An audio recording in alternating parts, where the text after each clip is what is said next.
Welcome to Glow Talk, a podcast by the Collagen Co, where beauty meets nutrition through honest, expert-led conversations that support women through every phase of life. My name is Millie. I'm the resident dietitian and nutritionist here at the Collagen Co. And today I'm joined by Amanda. She's on the product development team here at the Collagen Co. Amanda, welcome to the podcast. Thank you. Today, we are talking about how to read supplement labels without a nutrition and without a science degree.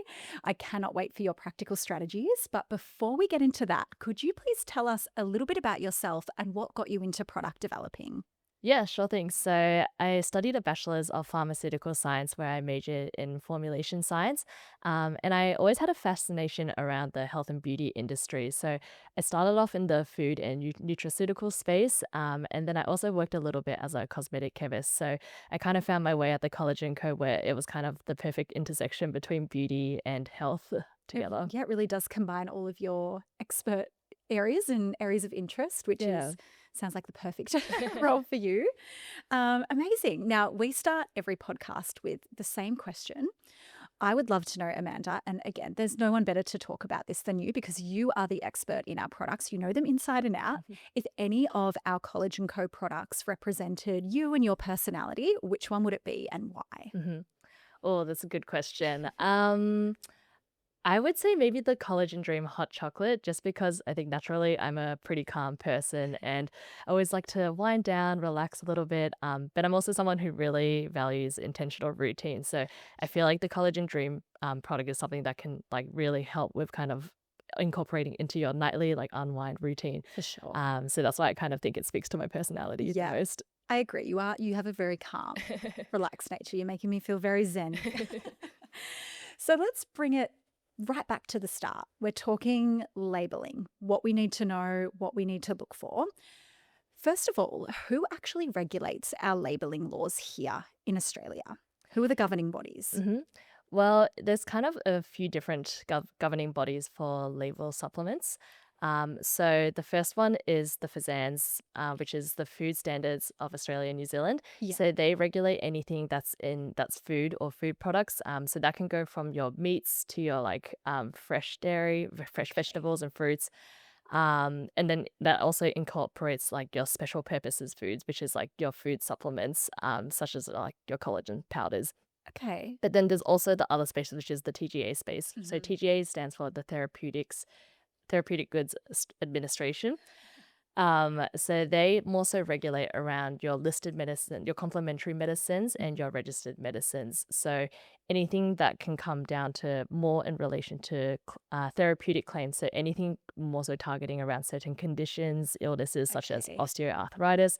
So you kind of have a little bit of, I guess, higher level claims in relation to that. So those are your two main regulatory bodies that will Yeah. regulate the labeling Okay. system. So they basically decide what we can and cannot Yeah. put on our labels, Yes. essentially. Yeah. Okay. Super interesting. So there's quite a difference Mhm. in the two. Now, collagen can fall under either of these bodies. Is that correct? Yes, most of the time you would find that collagen supplements are regulated under the food space.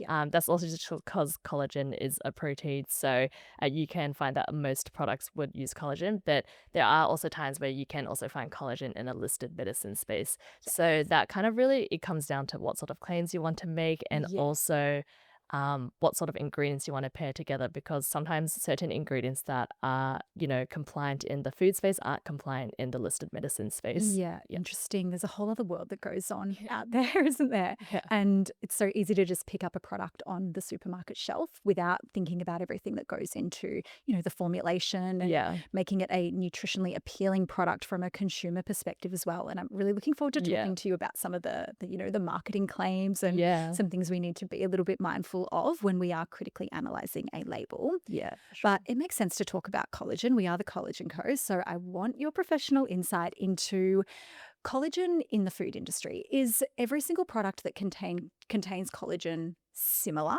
And what should we be looking for if we're looking at collagen on a label? Yeah, for sure. So I guess collagen, there's actually 28 known types of collagen out Wow. there. But then I guess the main ones that we focus on are type 1, 2, and 3. And so those are the ones that are in relation to your health and beauty benefits. Okay. So type 1 is actually your most abundant type of collagen, and that's usually targeting your hair, skin, nails benefits. So anyone looking for glowing skin, you would want to go with your type 1 collagen. Then you have your type 3 collagens. So that works hand in hand with your type 1 collagen, but that's more focused around skin elasticity and firmness. Okay. And then your last one is type 2 collagen. So this is often found in the cartilage, and that one's more actually focused around joint health and joint stiffness Okay. relief. So those are kind of like the three types. I guess in terms of collagen too, there's also different sources of collagen. So, Yes. you've got your marine, your bovine, you've also got chicken collagen. Yeah. And I guess it kind of comes down to like, yeah, what you are looking for. So with chicken collagen, it's that one mainly consists of type 2 collagen because they have a lot of cartilage. So that one's Okay. really good for targeting joint health. Yeah. But then there's bovine collagen, which has the combination of type 1 and type 3. And then marine collagen, which is richer in type 1 collagen. And I guess type marine is known to be a little bit more sustainable and a little bit Hmm. more bioavailable. Okay. But I guess in terms of like benefits, it also kind of just comes down to like the dosing and amount of collagen that you're taking too. Yes, which I am going to ask you about because I think yeah, as you say, the dosage and how regularly you take that is a really integral part to guaranteeing, well, not guaranteeing, but aiming for, optimal results from the collagen that we consume. Do the labels have to specify what type of collagen they're using, or is it enough to just write collagen? Like, how do we know as consumers what to look Mhm. for? A lot of the times, yeah, it would be good for like if brands are like disclosing whether it's, grass fed or like wild caught marine collagen. But another really important thing I forgot to mention before was around the collagen, if it's just regular collagen or if it's hydrolyzed Yes, collagen. I'm so glad you mentioned that. Yeah. That's my next question. Just because hydrolyzed collagen is essentially collagen that's broken down to its amino acids, known as Okay. peptides. And the reason you would want the broken down or the peptides is because they're a lot more bioavailable to the body, so a lot more easily Easily absorbed, and you'll absorbed. get more of its efficacy that way. Okay. So when we're reading a supplement label or a food label, we need to be looking for the word hydrolyzed Yeah, to make sure that we're getting the most, as you say, bioavailable, efficiently absorbed type correct. of collagen. Hmm. Does hydrolyzed always have to be specified, or can we Yes. presume? We can't presume? So I would say that's a kind of a good thing to look out for is if a company isn't disclosing that it's hydrolyzed, it's Red safe to flag. assume it's probably not hydrolyzed True. because I think most Yes. brands would want to call out that that is Definitely. the, So, if you're using a better version of the collagen, then that's the okay. one that you would want to Yeah. call out. And that's what, we use in all of our Yes, products, isn't correct. it? Now, when it does come to the dosage of collagen, what are we aiming for to help us achieve those results? Like you mentioned, skin Mhm. elasticity, joint function, hair and nail support. How much should we be having every day? Yeah, I would say based off clinical studies available, they can range between 2.5 grams to 15 grams of collagen. Okay. But depending on what sort of health or beauty benefits you're looking for, it can have different doses. So usually around skin health benefits, I would say anything between 2.5 to 5 grams. Anything joint health related is between 5 to 10 grams. Okay. And then anything 10 grams above is really good for, I guess, collagen synthesis and muscle mass related benefits. Okay. So it's quite a big range, really, Yeah. isn't it? And I guess the beauty of all of our products, the beauty, pun intended, is that they do all contain more than that 2.5 grams of Correct. collagen up to 17.5 Yes. Yeah. grams of collagen, in the glow shake. So we can pretty much guarantee that if you are consuming any of our products, Mhm. you hopefully will Yeah, experience, some of those benefits, or you're getting an adequate dosage to support those functions that exactly. you mentioned. What other ingredients should we be looking for alongside collagen to help with production and synthesis? For sure. I think it really, you can tell that a formula has been really intentionally developed based off like not just of the amount of collagen, but also what sort of synergistic ingredients are added to help with boosting collagen production. So, vitamin C, for example, is really vital for helping with promoting collagen synthesis. So, if you can see a product with vitamin C and collagen, that's usually a green flag in my Okay, good books. to know. Then you also have your other ingredients such as hyaluronic acid. That one's more focused around helping with maintaining moisture in the skin. So it's not not necessarily in relation to collagen, but still helps with the skin benefits. Yeah. And then you can use other ingredients too, such as biotin, which is in relation to like hair and nail health. And then also zinc, which is really great for skin and tissue repair. Yes. And like the difference between collagen and biotin, I mean, we see them both a lot in regards to, as you said, hair and is it skin health? Hair and nail. Hair and Yeah. nail health. Mhm. Is it best for optimal results to consume both alongside each other? Do we have to be mindful of timing? Does their absorption interact? Or, I guess, how do they work differently? For sure. So I guess both of them, I would say, have very different mechanisms of action. So biotin is a lot more focused around like the keratin production, while the collagen, because it's in relation to helping with like collagen boosting, it kind of both of them target the hair and nail health in different ways. So one of them's more focused on the keratin aspect, and the other one's more Okay. around the Yeah, collagen aspect. interesting. That's why you're the expert, giving us all of the insight. Now, I want to get a little bit more practical. So we've got all of that science background, which you've just provided us, which I think, really sets the tone for what we should be looking for when it comes to collagen in particular. When it comes to reading any label, where are, let's pick three. Let's start with those three places that we should start when we're trying to determine whether a product or a food or a supplement is appropriate for us to consume based on maybe our dietary preferences and our health goals as well. For sure. And I can totally relate because I think when you turn around and look at a nutrition information panel, it's very Numbers overwhelming. everywhere. Where do I even begin? But usually I would say the three things that I would kind of like first look at is number one, it's the nutrition information panel. Yeah. So that's kind of the panel that will really give you the information around, what nutrients are available, what amount that you are going to get from each serving. Yep.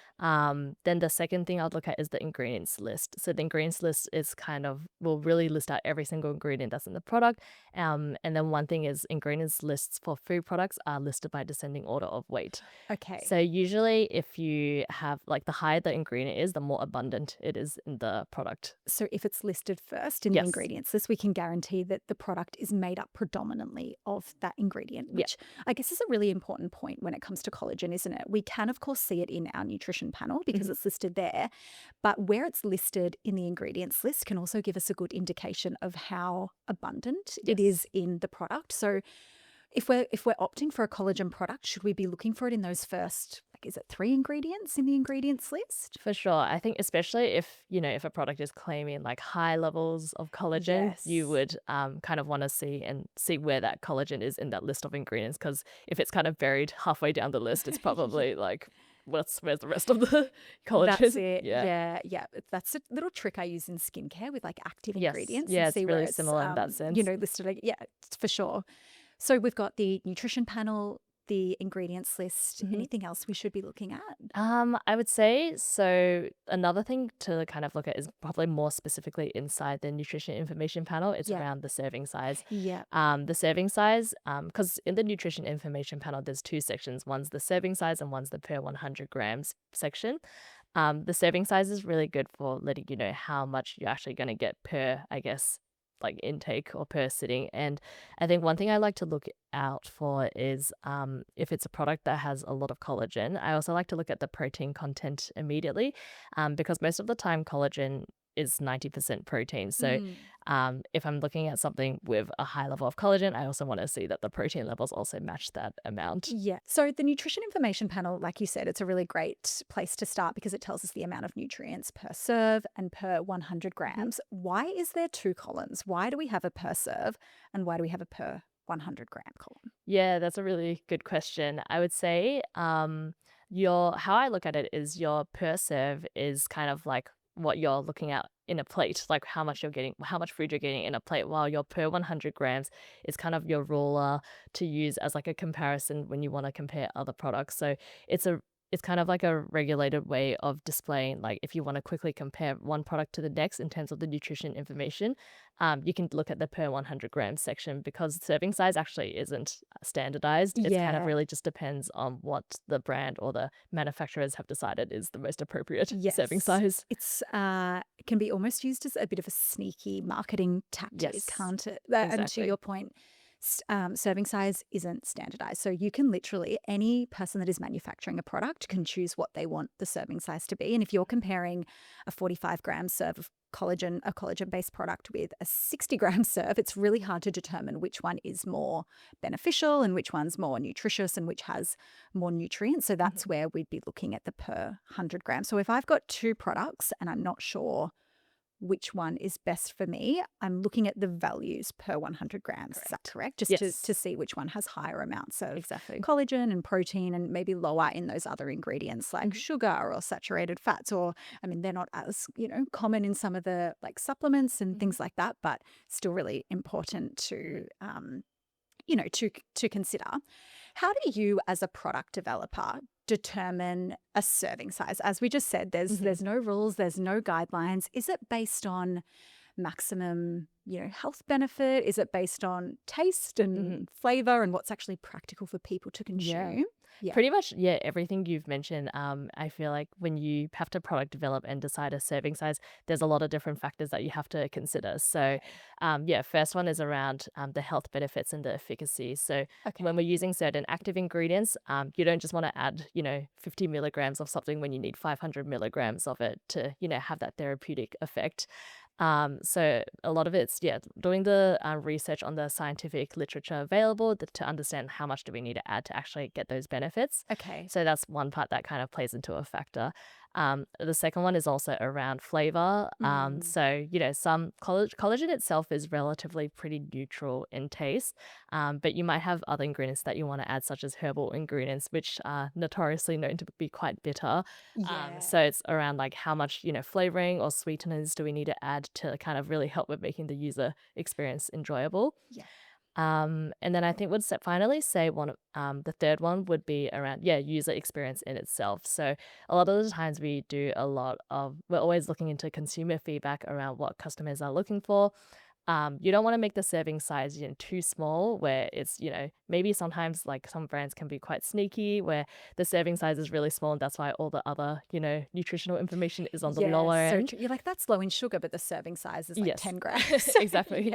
But then you also don't want the serving size to be too big and then, consumers might experience something called palatability fatigue, which is like, when you just have too much of the thing and you just like, you don't want to finish the entire serving, you don't end up getting a benefits from that too. And that's why flavor variety is really important as well, isn't it? And we pride ourselves here on bringing out lots of different flavors to suit different taste buds. And we know that if there is different flavor profiles in our products, you're more likely to stay consistent, I guess, with the product, and you're more likely then to achieve your results, which is really important. Going back to the nutrition information panel, we've spoken a little bit about protein and collagen intake. Supplements aside, what sort of things should we be looking at in that table? Because sometimes it's a whirlwind of words and nutrients and numbers, but what key things are we looking at from a health perspective? Definitely. It kind of comes down to what your goal is, so what you're looking for. So let's say if you're looking for something that's more focused towards like your gut health, that's when you would maybe like focus around the dietary fiber content. Yeah, great. And one thing is also around the sort of claims that you can make. So I guess sometimes when you see things in high in fiber or good source of fiber, people might think they're a marketing claim, but there's actually a big criteria around what levels you need to meet to actually make those claims. Yeah. So I think one of them is even to make a call out of dietary fiber, it needs to have at least 2 grams per serve. If it's a good source, it has to have 4 grams. And if it's an excellent source, it has to have 7 grams. Yeah. And then in terms of some other areas to look at, if you're trying to look into like reducing your sodium intake, sodium is always a good place to look at, unless it's an electrolyte, then it's specifically directed Used for towards that. helping with hydration. But then and then you might have other ingredients such as sugars if you're looking to have a lower sugar intake too. So those are just kind of some key areas. But I wouldn't say there's a hard and fast rule around what you should be looking at. It just really comes down to what your goal is. Yeah, and the difference between food-based labels and more, supplement-based labels, it's of course totally different. Then we can consider like our calorie and our energy intake, sugars like you mentioned, total fat, and whether that's made up of saturated fat or healthy fats, and making sure that they're in alignment, with your goals. We do also see a lot of added vitamins and minerals on nutrition panels, particularly, those ones that, well, it's what we call food fortification, where they're added into the product to deliver a specific vitamin or mineral. How can we navigate that? Because it's a lot of numbers, it's a lot of words, and there's even percentages as well. Yeah. Could you just give us a bit of a practical, Mhm. I don't know, take on what to look for and where to start?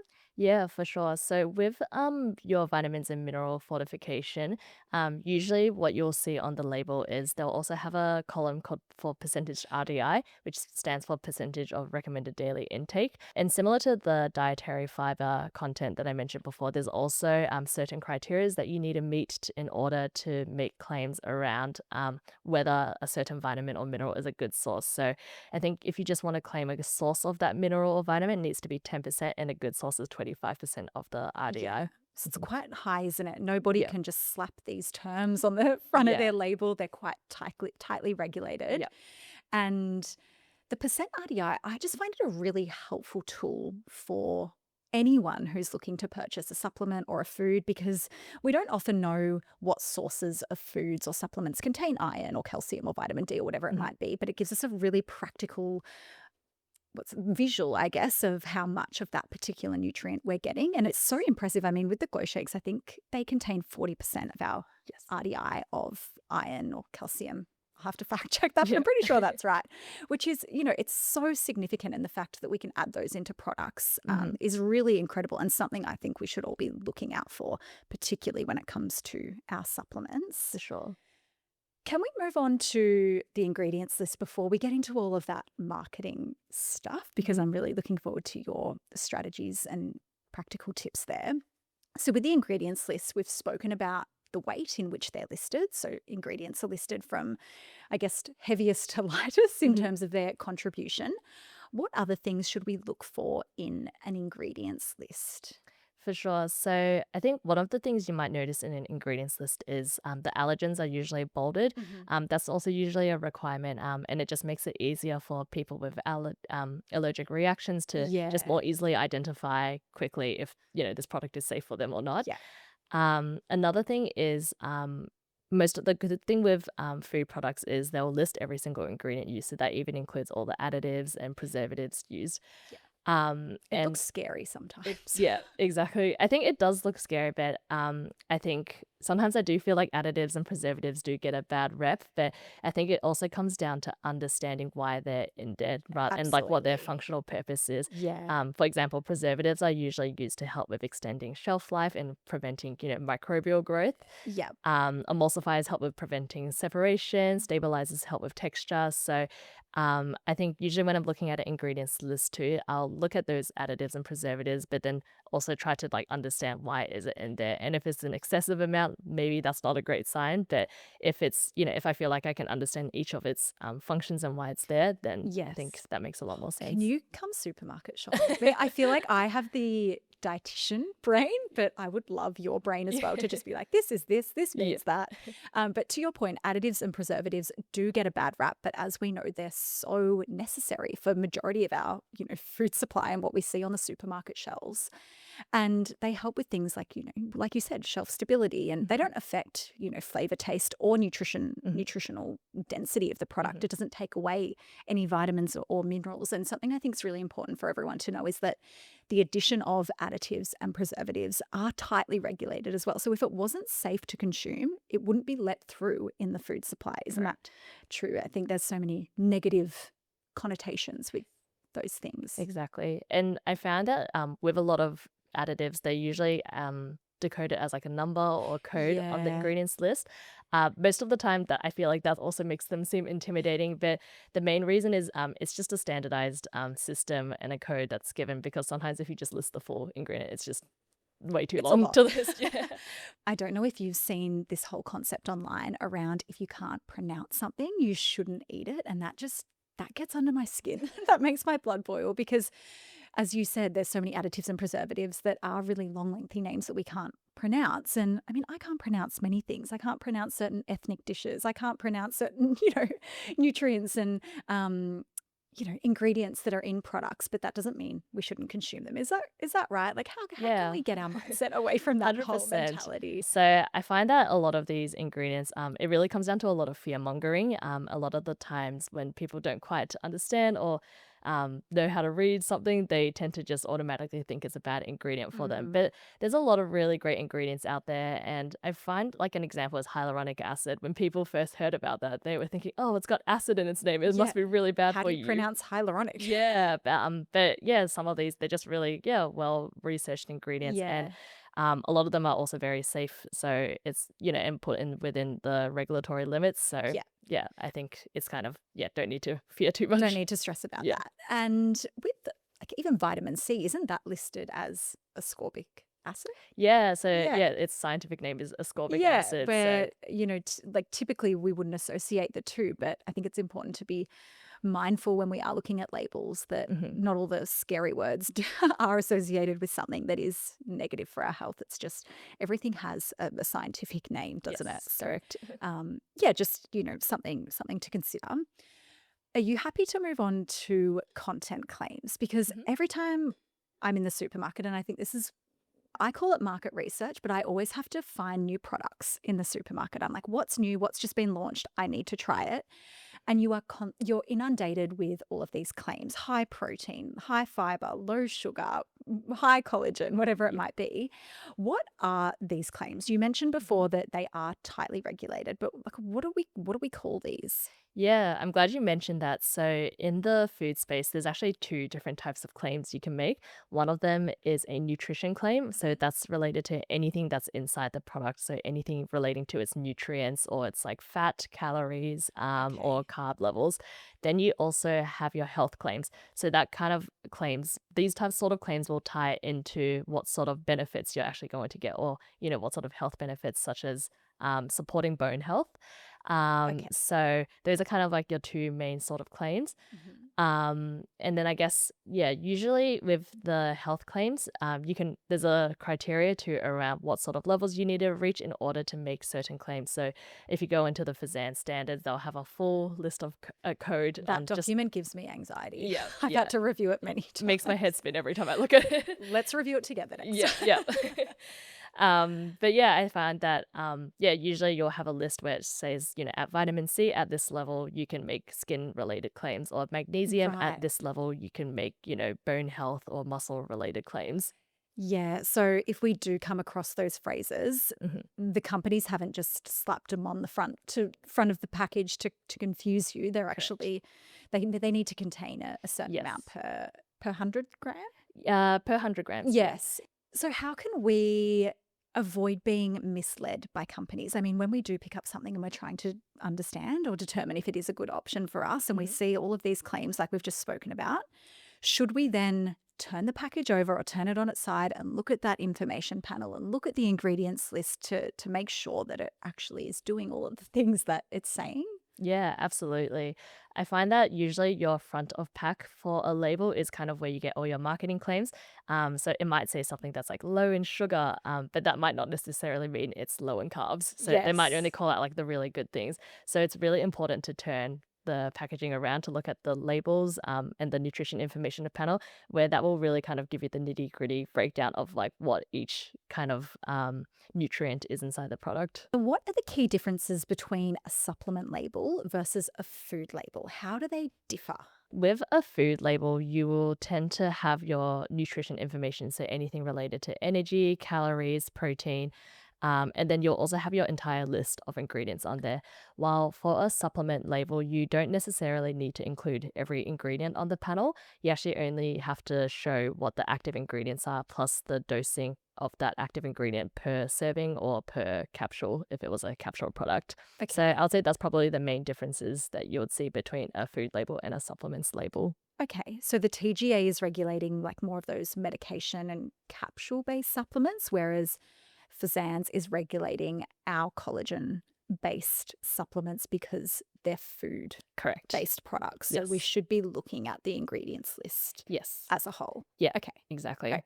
So when we're looking at sugar, and as you said, if something says low sugar, it doesn't necessarily mean low carbohydrate, or even if something says high protein, it doesn't necessarily mean it's healthy because it could Yes. include a whole lot of other things. Yes. With sugar in particular, what does a label mean when it says no added sugar? Does this mean there could still be sugar in the product? 100%. And a lot of, for example, a lot of fruits just naturally contain a high level of sugar too. So sometimes brands can be cheeky and say no added sugar, but it Mm, just means they haven't added any sugar directly to the formulation. But you still might just have sugar that naturally is occurring from certain fruit powders or certain yeah. other ingredients used. Another thing is like sugars can doesn't always look like sugar in the ingredients list. It can also appear as other words such as glucose, dextrose, maltose. Yeah. So there's just other ways that There's sugars can be ways displayed. around Yeah. everything, isn't it? So, Amanda, before I get some final thoughts from you, we play a quick game of Glow and Tell here on the podcast. So, I've got 5 quick rapid fire questions for you. I'm looking for succinct, one worded Okay. answers if possible. Are you ready to go? Let's go. Let's go. Yeah. Okay. The first thing you check on a label. Active ingredient doses. Biggest misconception about collagen. Oh, all collagen is the same. One supplement myth you wish would disappear. More is better. A supplement people waste money on. Or products with a fairy dust amount of an ingredient. A sprinkle. Yeah. A nutrition label red flag. Active ingredients buried at the bottom of an ingredients list. You talking about actives is just so representative of your role. So very on brand. Before I let you go, do you have any final words for our listeners in regards to label reading and what we should be focusing on? Yeah, it can be really overwhelming, but I think the key thing is just remember like what are your goals that you're looking for, and then because you don't really have to read the entire thing, you can just kind of focus on what exactly you want to like get information on, and I think Yeah. that just makes it a lot more easier to approach and a lot more interesting too. Yeah, that's actually such a practical tip. If you're looking for protein, have a look at the protein. Yeah, You don't have to analyze the label in exactly. its entirety. Well, incredible to have you here and gain your insight into, what goes into creating products. And it's so nice to have a different perspective as well outside of just what we should be looking for nutritionally. So thank you so much for joining me. It's been a delight to have you on the couch. Thank you so much. It's been great to be here.